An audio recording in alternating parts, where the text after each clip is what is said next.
Today on HandyDadTV, my washing machine is leaking. Not outside, but inside. It's gotten so bad I'm afraid it may overflow if I go on vacation. The good news is, I can fix it myself for less than 20 bucks.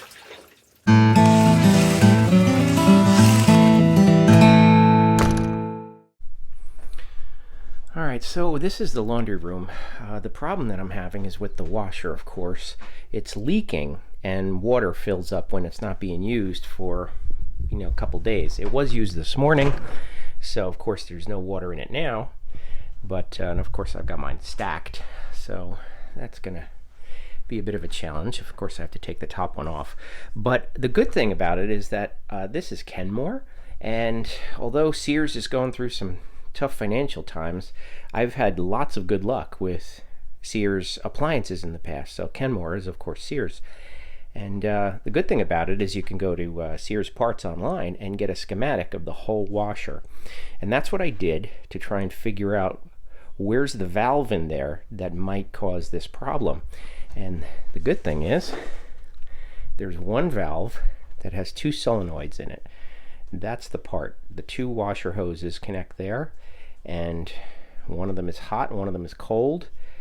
And when the voltage is put to one side, it turns on the hot, the other side it turns on the cold, and the water comes out here. So I suspect that's where the leak is, and as soon as these things are leaking, the water just keeps coming out in here and drips into the washing machine, and that's why it fills up. So I'm going to take it apart and see if I could change it. Alright, I unstacked the washer and dryer, and there were 3 screws here that were holding the back. Those are 7mm, so you have to have metric sockets. I do have the water turned off for the hoses, and I'm going to take the hoses off now. I have a paper towel there, and I have a bucket down below that I can put the hoses in.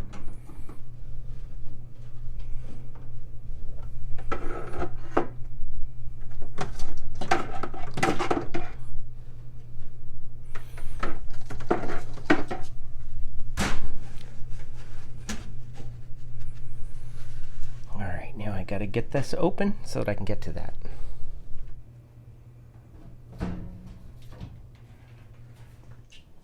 And the good news is the part looks exact. Alright, what we got is a hose clamp here, and we've got the 2 connectors. One is the yellow and the other one is the white, and that is hot and cold. And then there's a screw on the other side, and because they are so identical, I'm just gonna put an X on here to show that's the bad one. I don't want to confuse them when I take it apart.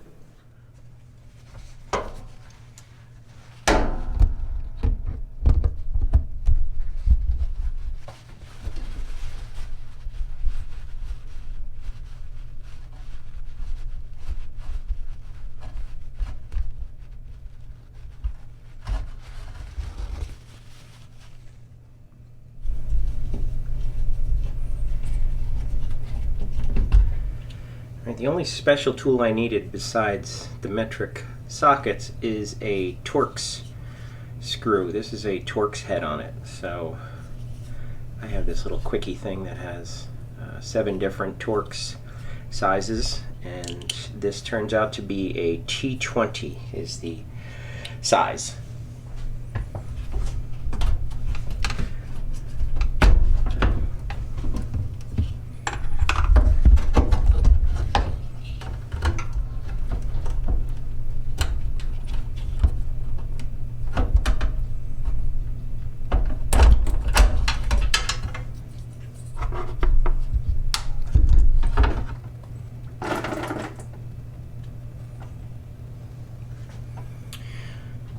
Alright, there was some water in that hose, of course. I did it over the bucket so that it didn't get inside the washer. But the old part is out.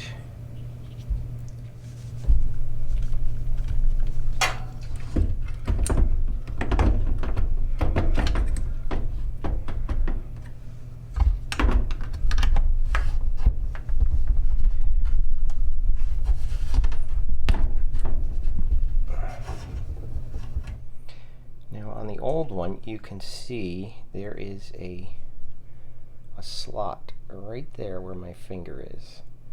And what you do when you're putting it in, it goes in the hole and slides over.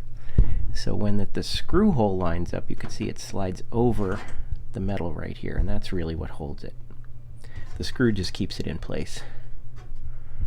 Now reconnecting the wires, of course you can see the shorter one is the one that would go on the left, but it's also yellow, which corresponds to the yellow connector here.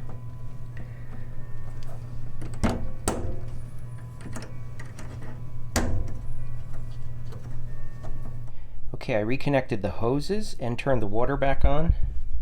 I don't have any leaks here.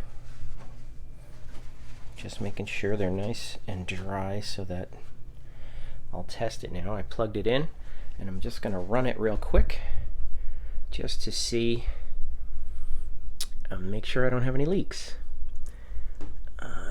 Warm water, so both of them run.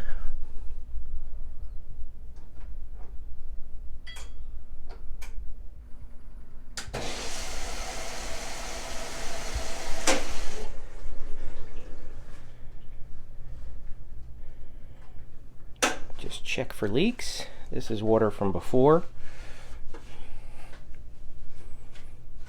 Dry up any water that was there. Just look for new ones.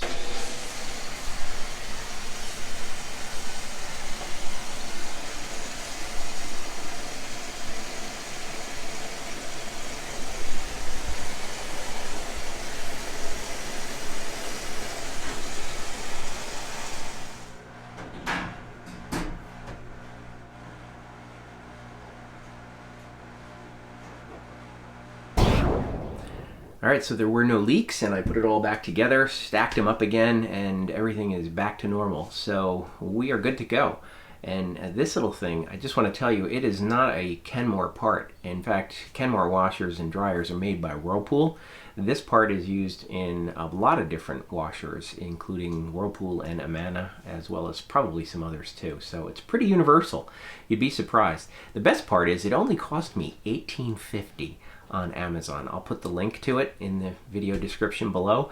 But if you do have this problem, you should check the schematic of your washer and the parts list. Just go to Sears Parts online and check, because they have schematics for other things, not just Kenmore. So you never know. It could be the same part. And I probably saved myself at least $300 to have the guy come out. And I know he may have told me I would have to unstack it myself before he gets here. So, any case, change it myself and save myself a few $100. You can't beat that, right? Anyway, thanks for watching, and if you like this video, please give it a thumbs up, because I worked hard on it, and I will see you in the next one. Hey there, if you're new to the channel, be sure to subscribe and hit that bell icon to be the first to know when new videos are posted. Look for HandyDadTV on Facebook, Twitter, and Instagram, and visit the website HandyDad.tv for more great ideas and information.